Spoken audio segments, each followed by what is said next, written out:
Good evening my dear student, आपका स्वागत है आपके अपने ही चैनल हिंदी शिक्षा संकल्प में। तो बच्चों, आज मैं हूँ वंदना और आपके लिए लेके आई हूँ बहुत ही काम की टॉपिक, बहुत ही महत्वपूर्ण टॉपिक है। इससे परीक्षा के लिए बहुत ही ज़्यादा काम की चीज़ है और ये किसी एक क्लास के लिए नहीं है। 9th 10th 11th 12th और कोई सामान्य हिंदी का हो, साहित्यिक हिंदी का हो या ग्रेजुएशन का हो या कंपटीशन की तैयारी के लिए हो, सबके लिए ये वीडियो महत्वपूर्ण है। तो बच्चों, ये क्या है? ये है आपका हिंदी गद्य साहित्य का इतिहास। पिछले वीडियो में मैंने आपको पढ़ाया था कि हिंदी गद्य साहित्य के इतिहास को 6 भागों में बांटा गया है और पूर्व भारतीय युग में के बारे में मैंने विस्तार से आपको बताया था। तो बच्चों, हिंदी गद्य साहित्य की शुरुआत हिंदी गद्य की शुरुआत तो पूर्व भारतीय युग से ही हो गई थी।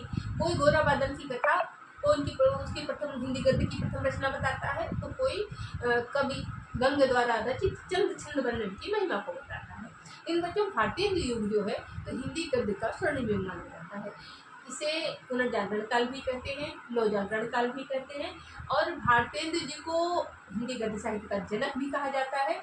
और भारतेंद्र जी एक व्यक्ति न होकर एक संस्था बन गई थी। उन्हीं के नाम पर इस पूरे काल को, इस काल की समय सीमा है सन 1859 से 1900 ईस्वी तक और इस पूरे समय को उन्हीं के नाम पे रखा गया है। इसमें बहुत सारे कवियों ने योगदान दिया है, बहुत सारी विधाएं आ चुकी थी, जैसे नाटक है, कहानी है, निबंध है, पत्रकारिता है, आदि विधाएं आ चुकी थी।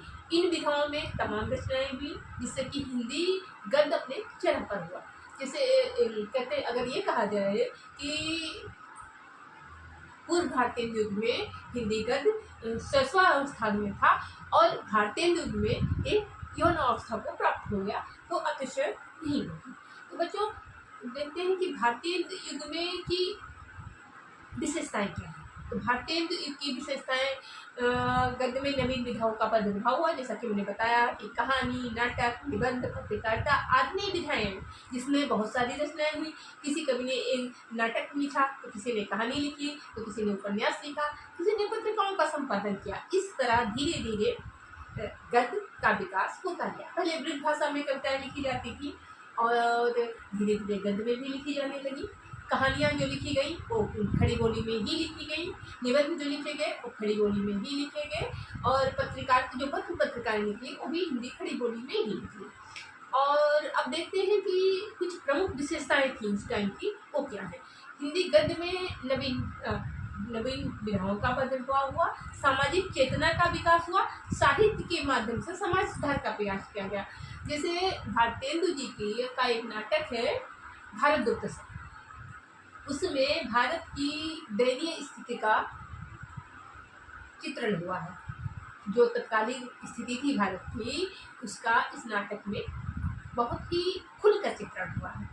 और इस युग के कुछ प्रमुख कवि थे, जैसे भारतेंदु हरिश्चंद्र जी तो थे ही, बालकृष्ण भट्ट जी, प्रताप नारायण मिश्र जी, बद्रीनारायण मिश्र, बद्रीनारायण चौधरी, प्रेमगन और राधाचरण गोस्वामी और ठाकुर जगमोहन सिंह भी आदि थे। इन लेखकों ने हिंदी गद्य में बहुत सारी रचनाएं लिखा। तो बच्चों, अब ये देखने लायक चीज है कि इसमें आपसे प्रश्न कैसे बन सकते हैं। पहला प्रश्न तो आपका ये बन सकता है कि भारतेंद्र युग की समय सीमा क्या थी। भारतेंद्र युग की समय सीमा क्या थी, तो आप क्या लिखेंगे? सन 1868 से 1900 ईस्वी तक। दूसरा प्रश्न ये बन सकता है कि नवजागरण काल किसे कहते हैं। अगर आपसे अचानक से पूछा जाए कि नवजागरण काल किसे कहते हैं, तो शायद आप नहीं बता पाएंगे, लेकिन जान लीजिए भारतीय युग ही नवजागरण काल, पुनर्जागरण काल, हिंदी गद्य साहित्य का स्वर्णिम युग, ये भारतीय युग को ही कहा गया है। दूसरी चीज, अगर आप ऐसा प्रश्न बन जाए कि भारतीय युग में की कविताओं में भारतीय युग की प्रमुख विशेषता क्या है, भारतीय युग की कविताओं की कहानियों की उस वक्त की प्रमुख विशेषता क्या थी, तो आप यही बताएंगे। गद्य में नवीन विधाओं का प्रादुर्भाव, सामाजिक चेतना का विकास, साहित्य के माध्यम से समाज का सुधार का प्रयास। और तीसरा प्रश्न बन सकता है कि भारतीय युग के प्रमुख कवि कौन थे। भारतीय तो थे ही बालकृष्ण भट्ट। जैसे आपको कहीं पे बालकृष्ण भट्ट किस युग के कवि थे, तो आप ऐसा प्रश्न पूछा जा सकता है बच्चों कि बालकृष्ण भट्ट किस युग के कवि थे या प्रताप नारायण मिश्र किस युग के कवि थे। तो आप ये सारे कवि ध्यान दीजिएगा, बालकृष्ण भट्ट, प्रताप नारायण मिश्र, बद्रीनारायण मिश्र, प्रेमघन और राधाचरण गोस्वामी और ठाकुर जगमोहन सिंह भारतेंदु युग के कवि थे। अब देखते हैं इनकी विशेषताएं क्या है। तो बच्चों भारतेंदु हरिश्चंद्र जी जो है तो युग प्रवर्तक ही माने गए हैं हिंदी गद्य। हाँ बच्चों एक चीज और, भारतेंदु युग को हिंदी गद्य साहित्य का जनक भी कहा जाता है। अगर आपसे कोई पूछता है या कहीं पे प्रश्न पूछा जाता है कि हिंदी गद्य साहित्य के जनक कौन है, तो इसका आंसर सीधा सीधा भारतेंदु हरिश्चंद्र ही होगा। अब दूसरे आ रहे हैं बालकृष्ण भट्ट जी। वो एक प्रसिद्ध लेखक थे, निबंधकार थे। बच्चों ध्यान दीजिए, प्रसिद्ध लेखक थे, निबंधकार थे और पत्रकार थे। हिंदी प्रदीप नामक पत्रिका के संपादक थे। किस पत्रिका के संपादक थे? हिंदी प्रदीप नामक पत्रिका के। अगर कहीं प्रश्न आपको मिल रहा है कि प्रदीप, देखिए बच्चों प्रदीप नामक पत्रिका का संपादन किसने किया, तो ये है आपके बालकृष्ण भट्ट। कौन है? बालकृष्ण भट्ट। बच्चों अब मैं जिन कवियों के नाम बता रही हूँ उनके साथ साथ उन्होंने किन किन पत्रिकाओं का संपादन किया है वो भी मैं बता रही हूँ।